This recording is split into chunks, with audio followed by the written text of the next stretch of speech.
여러분 안녕하십니까? 광주 MBC 뉴스데스크 시작합니다.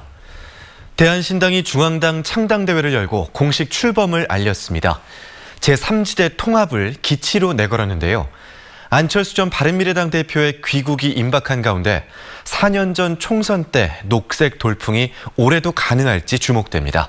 송정근 기자입니다.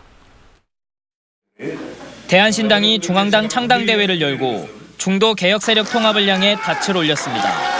바른미래당과 민주평화당 그리고 호남계 무소속 의원들에게 제3지대 통합에 함께하자고 말했습니다. 우리가 대한민당 정치판을 바꿉시다. 바른미래당도 제3지대 통합에는 대한신당과 뜻을 같이 하지만 안철수 전 대표와의 관계를 놓고는 입장이 엇갈립니다. 바른미래당의 손학규 대표는 안 전 대표의 합류를 적극 요청하고 있고 호남계 의원들도 안 전 대표를 구심점 삼아 보수와 진보를 아우르는 제3지대 정당을 만들겠다는 입장입니다. 당원으로서 역할과 도리를 뭔지를 본인이 생각하고 이제 복귀한다고 그러니까 환영할 일이죠. 중도 실용 민생 개혁을 함께할 사람들하고 같이 제3지대 정당을 만들어야 된다. 반면 대한신당은 안 전 대표의 합류에 부정적인 기류가 대세입니다. 4년 전 총선 때 함께 녹색 돌풍을 일으켰지만 이후 안 전 대표가 보여준 모호한 정체성과 행보를 볼 때 더 이상은 함께하기 어렵다는 입장입니다. 노선도 분명하지 않고 또 주민들의 신뢰가 떨어져 있는 상황인데 그 정치공학적으로 이렇게 한다고 해서 주민들이 다시 박수를 치겠는가, 유권자들이. 여기에 4년 전 총선을 앞두고 안 전 대표와 호남 의원들이 이른바 친문 세력에 대한 반발로 민주당을 집당 탈당하던 때와는 달리 지금은 문재인 대통령과 민주당에 대한 호남의 지지가 굳건한 상황입니다. 통합을 추진하고 있는 보수 진영이 안 전 대표에게 러브콜을 보내고 있는 점도 안 전 대표가 제3지대나 호남이 아닌 다른 선택을 할 가능성을 열어두고 있습니다. 지난 총선 때 녹색 바람을 일으킨 민주당 탈당 의원들과 안 전 대표가 또 한 번의 바람을 일으킬 수 있을지 4년 전과는 상황이 많이 달라지긴 했지만 선거까지는 아직 석 달이 남아 있습니다. MBC 뉴스 송정근입니다. 더불어민주당의 4.15 총선 후보 경선에서 문재인 대통령 청와대 이력의 허용 여부가 변수가 될 전망입니다. 민주당은 4.15 총선에 청와대 출신 인사가 대거 출마하고 본선 득표력에도 영향을 줄 수 있다는 판단에 따라 공천 과정에서 문재인 대통령 청와대 직함 사용을 허용하는 방안을 적극 검토하고 있습니다. 하지만 호남의 경우 대통령 지지율이 전국 평균에 비해 크게 높아 청와대 직함이 후보 간의 경쟁력을 왜곡할 수 있다는 지적이 나오고 있습니다. 민주당은 후보 경선이 본격화되기 전인 다음 달 중순쯤 청와대 직함 사용 여부를 최종 결정할 예정입니다. 이용석 광주시장이 민간공원 특례 사업에 대한 검찰 수사에 대해 특혜는 없었다며 적극적으로 해명하고 나섰습니다.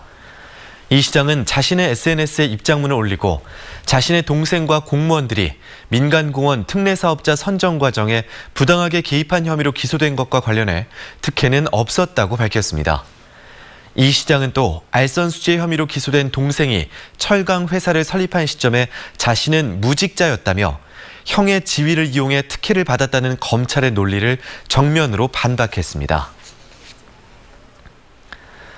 전라남도가 대기 환경을 개선하고 이모빌리티 산업의 육성을 위해 전기자동차 보급을 대폭 확대합니다. 오는 2023년까지 전기자동차는 7배, 충전소는 3배까지 늘릴 계획입니다.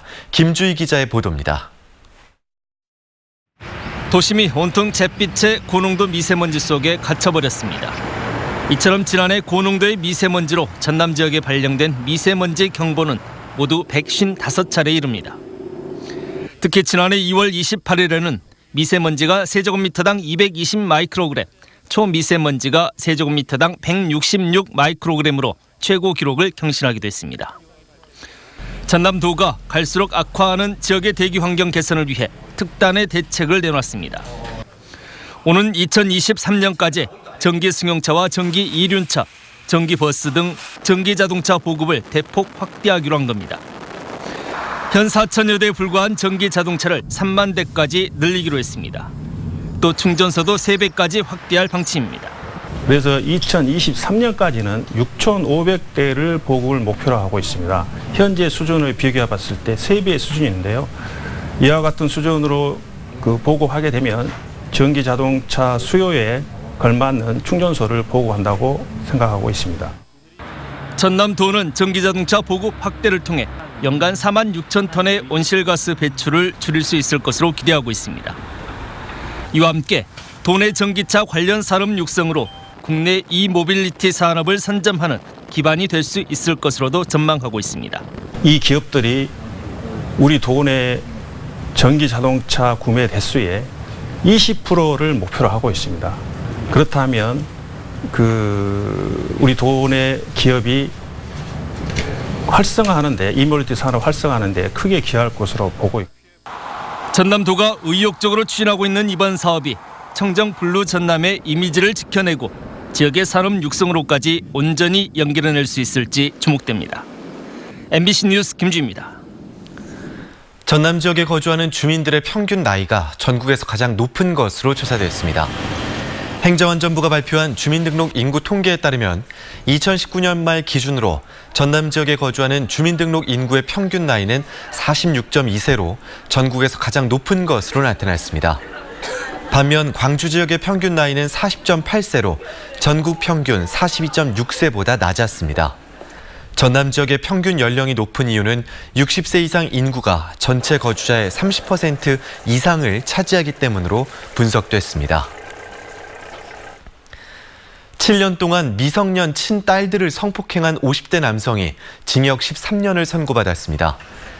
광주지법 형사 11부는 성폭력 등의 혐의로 기소된 52살 A씨에게 징역 13년을 선고하고 80시간의 성폭력 치료 프로그램 이수를 명령했습니다. 또 남편의 성폭행을 알고도 방치한 아내 49살 B씨에게도 징역 1년 6개월에 집행유예 3년을 선고했습니다. A씨는 지난 2012년부터 지속적으로 미성년 친딸 2명을 수차례 강간하거나 추행한 혐의로 기소됐습니다.